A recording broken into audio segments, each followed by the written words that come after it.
Halo guys, assalamualaikum warahmatullahi wabarakatuh. Terima kasih yang udah setia channel channelnya Iltizam Official lagi. Semoga kalian sehat, berkabar kalau untuk kita semuanya. Gimana kabar kalian, sehat? Alhamdulillahirobbilalamin guys. Semua orang masalah keseberdakan yang lagi sakit Allah sehatkan. Teman guys yang berjuang bermemajikan tentunya diberikan kekuatan sampai finish. Teman guys yang bahagia juga tentunya jangan lupa bersyukur. Oke. Hari ini kita cerita tentang mbaknya ya cuy ya. Jadi mbaknya nih kerjanya tuh cuy semuanya totalnya 14 tahun di Hong Kong. Wow. Kayak Tisam aja 10 tahun udah mau pulang ya. 14 tahun mantap, is the best ini. Sebelumnya 2 tahun di Singapura ya, 14 tahun di Hong Kong cuy. Jadi total mbaknya ini menempuh perguruan luar negeri ini sudah 16 tahun. Nah, rekornya selama 14 tahun itu finish cuy. Dan di majikan yang terakhir nih cuy, ya kan, ini berjalan 18 bulan. Mbaknya kena mental. Kayak Tisam baru kali ini saya kena mental. Saya bertahan bekerja dengan nenek yang gila. Ini cuma karena saya gengsi kayak Tisam. Karena saya nggak mau terminate ya, maksudnya pemutusan kontrak sebelum finish kontrak gitu kan. Tapi saya udah nggak mampu kayak Tisam. Saya udah nggak kuat, kena mental. Saya harus saya harus berbuat apa Kaisam? Kayaknya saya bulan depan mau notice Kaisam. Apakah masih bisa diperbaiki ini kan? Apa pemikiran-pemikiran mbaknya? Apakah harus notice? Menurut kalian notice atau enggak nih kalau kejadiannya ada di kasus kalian? Oke, jadi gini cuy. Jadi si pekerja migran ini kerja di rumah yang tadinya saat interview itu neneknya nggak datang cuy. Jadi majikannya ini umurnya 26 tahun. Jadi neneknya ini punya anak 4 cuy. 1 autis ya kan. Yang 3 ini sudah rumah-rumah sendiri. Nah, yang gaji si mbaknya ini yang anak umur 26 tahun yang kerjanya jadi guru. Nah, saat interview, kamu mau nggak jaga ibu saya? Ya kan, bapak saya masih ada, cuma dia beda rumah di bawah, tapi kamu fokus ke ibu saya aja. Nah kan dalam pemikiran si pekerja migran ini, kerja dengan nenek aja 1 orang gitu kan, cuma maksudnya 1 rumah 2 orang aja, menurut saya ini kayaknya good job gitu kan, ya kan. Nah, jadi akhirnya menerimalah tuh cuy kontrak di mana dia menjaga nenek aja. Udah neneknya masih muda, 61 tahun. Harusnya kita mikir ya, 61 tahun itu masih produktif. Kenapa mesti dijaga? Berarti kan ada something ya. Mungkin mbaknya nggak mikir ke sana gitu kan. Iya dong, neneknya kayak Isam yang umur 70 berapa aja udah dia masih jalannya tuh cepet banget gitu kan. Ya walaupun sekarang itu kan sudah terbiasa dengan kayak Tisam ya. Kalau misalkan orang yang biasa sendiri itu harus dipertanyakan 61 tahun kok bisa ditungguin cece, berarti ini kan ada problem. Tapi ya lagi-lagi mbaknya ini kan selalu mikirnya positif gitu kan. Akhirnya tanda tangan kontrak tuh coy di situ. Visa turun, bergabunglah tuh mbaknya itu dengan neneknya. Wah, ternyata benar juga ya. Karena dia ini merasa bahwa bekerja ya dengan rekor finish dan profesional kerja, dan kayak Tisam saya akui kerja di situ itu gampang banget, cuma lap-lap ya kan, ke pasar terus masak ya udah gitu-gitu aja. Terus juga tipikal neneknya ini tipikal orang yang nggak pernah jalan-jalan gitu cuy. Jadi ada beberapa waktu aja saat dia keluar dari rumah. Yang pertama saat ke rumah sakit, saat dia nemuin petugas kesehatan. Yang ketiga terus saat dia ke rumah kakek untuk makan. Udah itu aja gitu. Jadi selebihnya itu dia nggak pergi ke taman atau apa ya cuy. Banyak semut cuy ini studionya Kaisam. Aduh, saking manisnya apa Kaisam ini ya, dirubungin semut. Lanjut. Nah setelah itu ya udah, jadi nenek ini tipikal orang yang menurut kayak Tisam itu memang ada something problem di pikirannya ya. Jadi tipikal kikir ini ya kayak neneknya si mbaknya ini. Lucu kalau kita dibikin lucu, tapi kalau kita ada di posisinya itu ya emosi kita ya dardir gitu kan, naik turun. Kalau misalkan kamu ada di posisi mbaknya, belum tentu sekuat mbaknya sampai bertahan 18 bulan. Selama 18 bulan Kaisam tolong dengerin saya. Iya, kenapa mbak? Jadi ceritanya, jadi nenek ini punya kelainan di mana dia ini merasa bahwa makanan apapun itu selalu diludahin dulu. Kayaknya punya titik puas gitu cuy. Ada nggak tipikal majikan kalian yang lihat makanan si cecenya itu harus diludahin dulu baru dia puas? Waduh, kok bisa ya kan? Jadi si pekerja migran ini masak. Jadi masak itu ada 4 piring guys. 3 piring saya sediakan ke nenek, 1 piring itu khusus saya.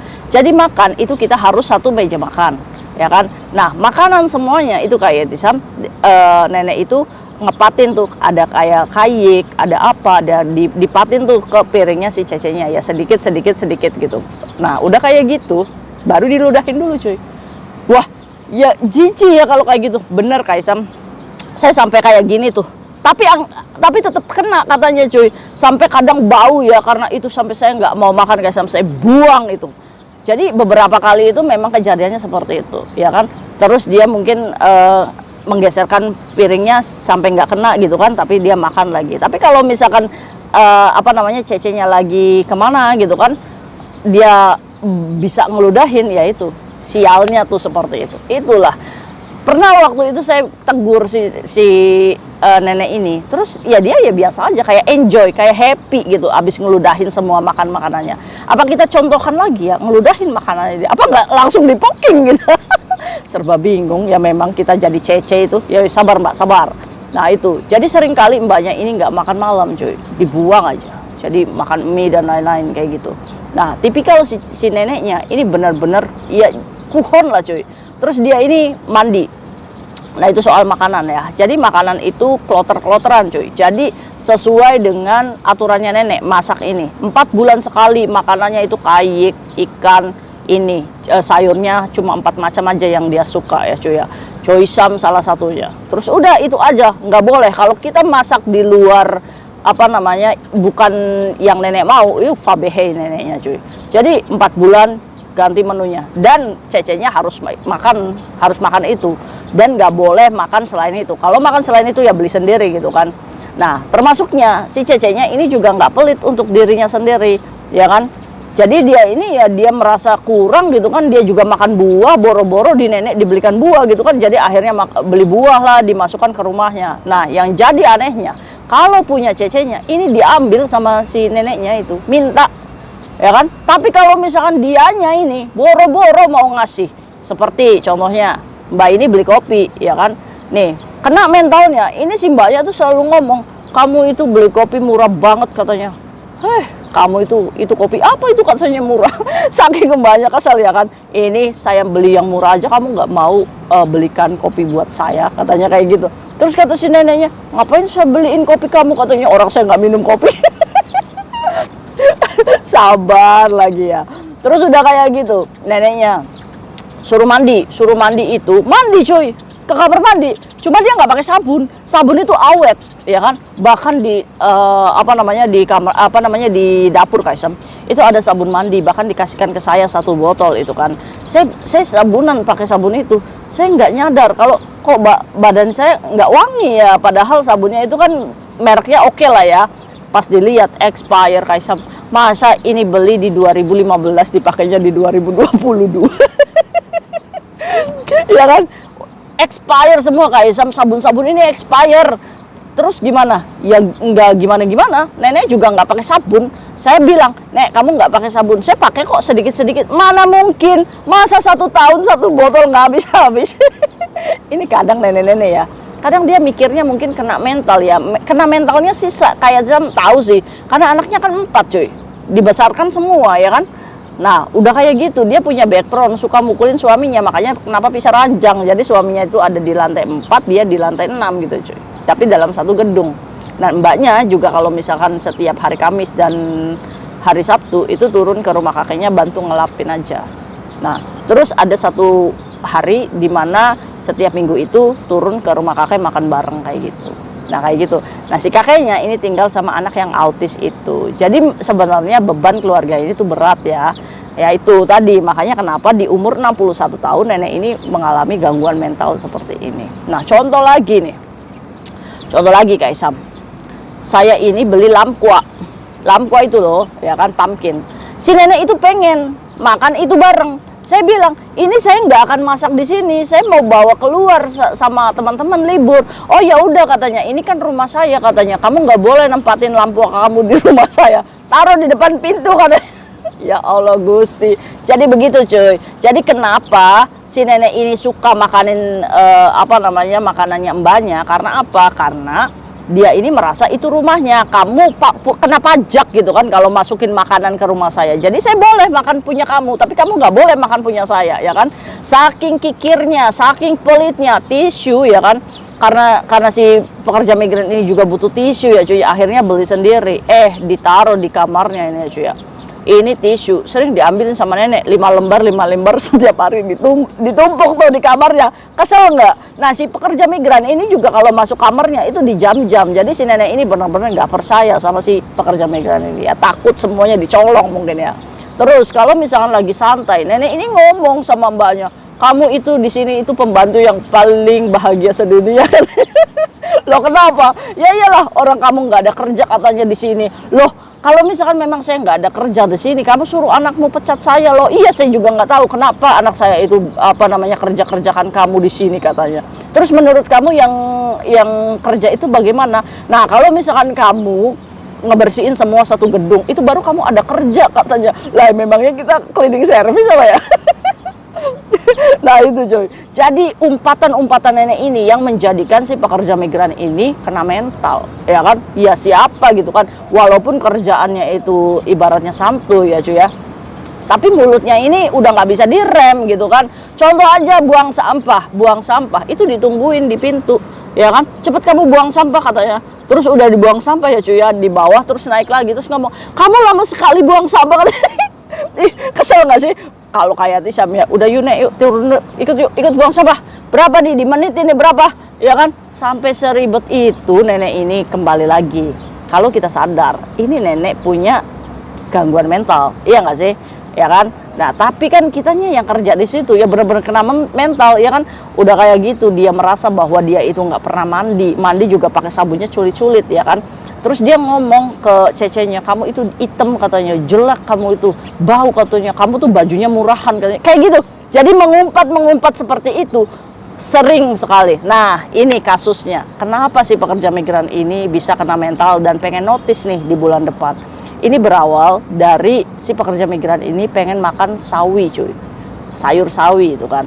Nah si pekerja migran ini merasa bahwa dia punya hak ya kan makan ya, pengen makan ini kan, bosan juga ya kan. Akhirnya dia beli sawinya tuh sebenarnya murah cuy, cuma $10. Cuma si nenek ini mempermasalahkan, kenapa saya nggak mau makan itu katanya. Kalau misalkan makan itu kamu bayar sendiri katanya. Nah si pekerja migrannya kena udah lelah dan capek, ya nggak mau lah, orang ini $10 juga kok, sini balikin risitnya itu ditarik sama si neneknya. Karena si pekerja migran ini kalau maisung itu selalu dibukuin ya cuy ya, dipembukukan, terus risitnya tuh di staples sama dia itu. Nah sama neneknya tuh direbut, sini katanya kayak gitu. Nah pada saat itu neneknya lagi megang handphone dan handphonenya itu udah bener-bener layarnya itu lablob gitu cuy. Nah niatnya anaknya juga mau beliin sebenarnya, cuma nenek ini kan kalau belum mati banget gitu kan gak mau beli gitu. Nah saat rebutan risit ini gara-gara sawi, ya kan, udah si pekerja migrannya juga kepancing emosi, neneknya juga emosi gitu kan, $10 aja itu kan gimana gitu kan. Akhirnya ketarik risitnya, handphonenya jatuh, prang. Nah ini langsung telepon anaknya, katanya Cece banting handphone saya, ini kan toxic ya kan, play victim ini nenek-nenek kayak gini ya kan. Tapi mbaknya bertahan cuy selama itu karena dia gengsi nih mau terminate, karena dia rekornya finish terus. Tapi saya bener-bener kena mental kayak Sam kali ini, gimana ya kan. Akhirnya karena si nenek ini ngadu kalau misalkan handphonenya itu dibanting sama cecenya, akhirnya si cecenya ini telepon, kamu ceklah CCTV katanya. Kenapa Cece? Kenapa saya harus cek CCTV? Makmu mukul saya. Nah setelah tragedi itu handphone ya kan, mbaknya kan nulis di buku ya. Nah dari belakang ini cuy dipak gitu. Aduh kayak Sam, pandangan saya semuanya hitam. Saya diam, astagfirullahaladzim, kena apanya ya, kepalanya digeplak ya. Akhirnya si pekerja migran ini ngomong, kamu nggak boleh pukul-pukul orang. Nah saat si pekerja migran ini dipukul, air matanya turun. Ya Allah, ternyata saya nggak bisa nih terlalu bersabar dengan orang yang seperti ini. Kena mental mbaknya, ya kan. saya sudah sabar, makanan apapun kita diludahin, kita beli sendiri, dan rebus air. Kalau kalian tahu, itu di jam-jam 3 kali sehari ngerebus air, pagi, siang, malam. Dan tidak boleh, kalau kamu pengen minum itu nggak boleh ngerebus lagi. Padahal kan yang ngerebus aja gitu kan, kenapa pelit banget. Jadi akhirnya si pekerja migran ini daripada bertengkar sama neneknya, ribut, jadi sering beli minuman sendiri cuy. Wah ya tekor ya. Nah ini buat keluarga-keluarga di Indonesia, kadang menghadapi majikan seperti itu kita tuh tekor. Duit itu beneran bisa sampai menghabiskan $1.500 setiap bulan. Bener nggak? Anggaran kamu jajan di Hong Kong tuh berapa cuy setiap bulannya? Kasih tahu. Sedangkan keluarga taunya kita gaji 10 juta aja, ternyata kita harus beli minum sendiri nih. Dengerin banyak ya kan. Saya merasa bahwa iya Kak Isam, saya kerja 2 rumah, saya nggak dapat extra money, saya bersabar dengan nenek ini tetap tidak dihargai, dan endingnya itu saat dipukul dia merasa bahwa oh saya nggak dianggap nih di sini, nggak bisa nih saya. Nah menurut Kak Isam bagaimana? Nah saat si anaknya ini ngecek CCTV dan 5 menit kemudiannya dia telepon maminya lagi, terus ngomong, kenapa kamu pukul-pukul, katanya. Saya kira kayak anaknya ngebela saya, ternyata beda cerita. Dia menceritakan kepada saudaranya itu kalau saya yang mukul nenek. Itu kenapa saya tahu Kak? Karena di sana ada Yanai Cece lagi, ya kan. Terus dia ngomong, Mbak kamu mukul nenekmu. Loh kok gitu ceritanya? Jadi toksik. Jadi sebenarnya kita berada di lingkungan toksik, keluarga yang tidak normal sebenarnya ya. Nah kita sendiri yang normal. Maka dari itu kenapa kita kena mental, ya kan. Nah jadi saat itu kayak karena saya sudah kena mental, jadi saya parno sendiri. Saya takut kalau tidur saya tiba-tiba ditujlep gitu kan pakai benda tajam, ya kan. Jadi saya takut di situ. Nah inilah ya yang namanya kalau misalkan kita sudah kena mental. Apa yang harus dilakukan? Nanti gimana Kak Isam kalau nanti gajian saya dipotong untuk bayar handphonenya nenek? Karena nenek ini setiap hari minta ganti handphonenya dari gaji kita gitu kan, nggak mau dari anaknya. Alasannya yaitu tadi kita yang ngebanting gitu kan. Padahal posisinya mbaknya ini lagi ngambil risitnya aja, kebanting handphone. Ini jadikan modus ini neneknya untuk mendapatkan handphone baru tanpa duitnya dia. Oke, ayo kita bahas kasus mbaknya. Menarik ya. Menjaga nenek ini sebenarnya mbaknya udah bagus banget bertahan 18 bulan. Salut mbak, kayak salut. Karena belum tentu kalian itu kuat. Bisa-bisa 3 bulan aja saya udah nyerah nih. Maafan majikan saya, pulang aja lah. Nah ini kalian bisa jadikan motivasi nih mbaknya ya untuk menerima segala bentuk kekurangan majikan, ya kan. Tapi kembali lagi nih, ini pertanyaannya banyak ya dari mbaknya. Kalau misalkan nanti dipotong gaji Kak untuk beli handphone, apa yang harus dilakukan? Ya kita coba jelaskan lagi, kan yang ngegaji bukan nenek ya, anaknya. Kamu berarti kalau misalkan kamu motong handphone saya, berarti kamu nggak percaya kalau misalkan saya tidak melakukan seperti itu, ya kan. Kalau misalkan tetap dipotong lagi, berarti kita harus menerima nih, pemotongan gaji itu tidak boleh lebih dari $300. Kalau misalkan kita oke lah 300 kita untuk potong gaji, berarti kita punya alasan untuk ya sudah kita move dari situ. Ya udah dong, orang kita nggak dihargain kok, dia kita juga nggak dipercaya, buat apa dipertahankan, ya kan. Jangan karena kita gengsi record finish, yo kita kena mental juga, itu ya alasan yang pertama. Tapi kalau misalkan tidak dipotong gaji, kita harus punya motivasi lagi. Oh oke deh, berarti majikan saya masih percaya, walaupun kita mendengar berita kalau kita yang mukulin nenek, ya kan. Tapi itu bukan dari orang yang bersangkutan langsung, itu dari Yanai Cece lagi. Dan itu juga kita tidak tahu kebenaran beritanya itu dibuat-buat atau enggak, ya kan. Jadi kita tuh jangan mempercayai sebuah omongan siapa yang bicara dan bilang ke kita gitu cuy.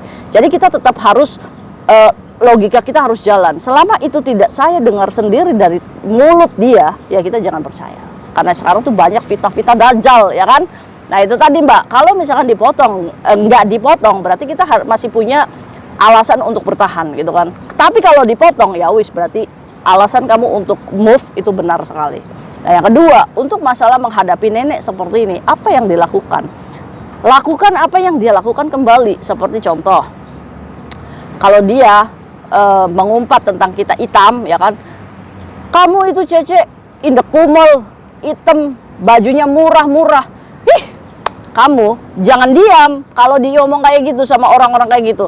Tapi kamu harus ngomong, itu juga baju kamu juga murah, saya lihat itu di toko kemarin. Apa nggak langsung emosi tuh neneknya, ya kan? Biar berarti nenek ini tahu, oh cece saya berarti bisa ngelawan nih sama saya, ya kan? Kalau kalau dia langsung gitu kan, langsung keluarkan energinya negatifnya, biarin, biar dia lelah gitu kan, biar dia lelah, udah kayak gitu. Terus udah kayak gitu, kalau misalkan nenek nyomot makanannya kita, terus kita ngomong kayak gini, wah enak sekali ya, nggak usah bayar gitu kan, tinggal makan gitu aja, nggak apa-apa. Caci maki dengan cara seperti itu boleh? Apakah boleh? Boleh, karena kita beli sendiri gitu kan. Nah itu diajarin tuh neneknya tuh seperti itu. Jadi nenek merasa bahwa oh mulutnya cece saya ini lebih-lebih dari saya. Nah itu cara melawannya. Yang penting bagi kita tetap aja tidak mukul gitu kan. Tetap aja kita juga harus menjaga si nenek ini. Nah kan, wah ya kalau kayak gitu nanti kita dipecat kayak Isap, ya nggak apa-apa, ya kan. Jadi kerja itu jangan takut kita determinate, enggak. Kita harus bagaimana caranya menguasai sebuah medan pekerjaan kita, ya kan. Nah soalnya si mbaknya ini juga sekalinya di Yamcha ya sama neneknya. Ini si mbaknya tuh minta Hong Tao ya kan, yang ditambah $10. Ini neneknya nambah $10 aja nyaci maki mbaknya ini di depan orang coy, ya kan. Kata mbaknya, udah nggak apa-apa kalau kamu nggak mau bayar, saya bayar. Tetap sih dibayar neneknya, tapi dicaci maki juga cuy. Nah makanannya ini duluan nenek yang datang cuy. Nenek kan makannya cepet, ditinggal loh mbaknya. Baru setengah makan langsung ditinggal neneknya. Ini kan egois ya nenek ini ya. Nah itu caranya ya. Terus kalau misalkan si neneknya ini ngelakuin apa lagi gitu kan, ngeludah kayak gitu kan, ngeludah kayak gitu di makanan di makanan kita pun ngeludah juga, bukan di makanannya si nenek, tapi ngeludah di samping tempat kita duduk ikutan, biar dia merasakan bahwa kemuata lah ya. Iya, jadi contohkan apa yang dia contohkan, nggak apa-apa, tapi jangan di makanannya, tapi di di sampingnya, gitu aja, ikutan aja nggak apa-apa, tapi nanti kita lap lagi. Karena apa? Karena dia merasa puas nih kalau makanan kita buang. Karena apa? Karena dia orangnya kikir. Jadi orang kikir itu tipikal kayak gimana? Barangnya orang kita mau, barangnya kita jangan sampai orang itu makan. Nah itu. Jadi tipikal nenek kamu itu ada tipikal yang kikir ya. Nah itu. Jadi kedepannya gimana Kak Isam? Apakah saya harus notice? Nah ini kembali lagi. Kalau misalkan notice, apakah itu boleh? Ya boleh, itu adalah hak kamu. Boleh cari majikan dulu, baru notice. Boleh kamu pergi. Jadi nggak usah mikir record finish ya cuy ya. Tapi kalau misalkan kamu masih bisa bertahan, ya bertahanlah bentar lagi. Ya kan, berapa bulan lagi sih? 2 bulan mau finish. Udah, itu adalah balas dendam yang terbaik. Kamu record finish, cari majikan lagi. Ya kan? Nah seperti itu tadi. Kalau misalkan kamu diomong, di sini kamu nggak ada kerja, abaikan aja. Lap-lap selesai, udah. Yang gajikan bukan nenek, tapi yang gajikan anaknya. Selama anaknya tidak komplain, gak jadi masalah, ya kan. Kalau misalkan nenek suka ngomplainin ini aja, ya lakukan. Kalau misalkan Cece kamu itu, kamu lakukan, udah selesai, udah gitu aja. Jadi jangan diambil pusing cuy. Kalau misalkan kita diambil pusing, ya stres, ya kan. Pokoknya intinya nenek kemana yuk kita jaga. Kalau misalkan nenek nyaci maki kita di luar, yuk kita cukup diam saja, ya kan. Udah diam aja. Nah, tapi kalau misalkan nenek melakukan tindakan negatif, kita lakukan lagi. Seperti tadi, ngeludah, kita ludah. Kalau misalkan dikomplain buang sampah lama, yo sekalian aja kita lama-lamain, biar kesel. Gitu ya. Jadi jangan nurut-nurut banget sama orang kayak gini ya. Udah, pecat-pecat aja loh, nggak jadi masalah. Orang kita di sini juga kerja. Terus kalau misalkan nenek, kamu adalah orang yang paling bahagia sedunia menjadi, oh ya toce ya, tan haile, hacile, ocalo. Nanti kedepannya saya nggak kerja lagi loh sama kamu, gitu loh. Tekankan dari hari ini. Kalau kita nggak pernah takut dan itu bukan pekerjaan satu-satunya. Nanti orang kayak gitu, dia nggak akan merasa bahwa dia itu powernya gede gitu, ya kan? Kasih tahu aja neneknya. Nanti kedepannya saya nggak akan renew kontrak loh sama kamu, beneran deh, ya kan? Kamu cari orang lagi aja, mungkin aja mereka itu memang bahagia kerja sama kamu. Kan hale hoisam, good job. Berani dong lawan nenek-nenek kayak gini, oke?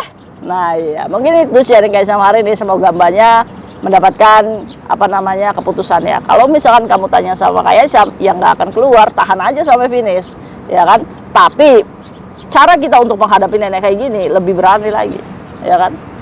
Katakan kalau kita ini udah bahagia kok kerja di sini, jadi kamu jangan ngomong kalau saya itu orang yang paling bahagia gitu kan. Kenapa kamu nggak bahagia? Ya gimana bahagia, orang kamunya aja begitu gitu. Kamu pelit, kamu aja nggak ngasih makan, makannya juga kamu ludahin gitu.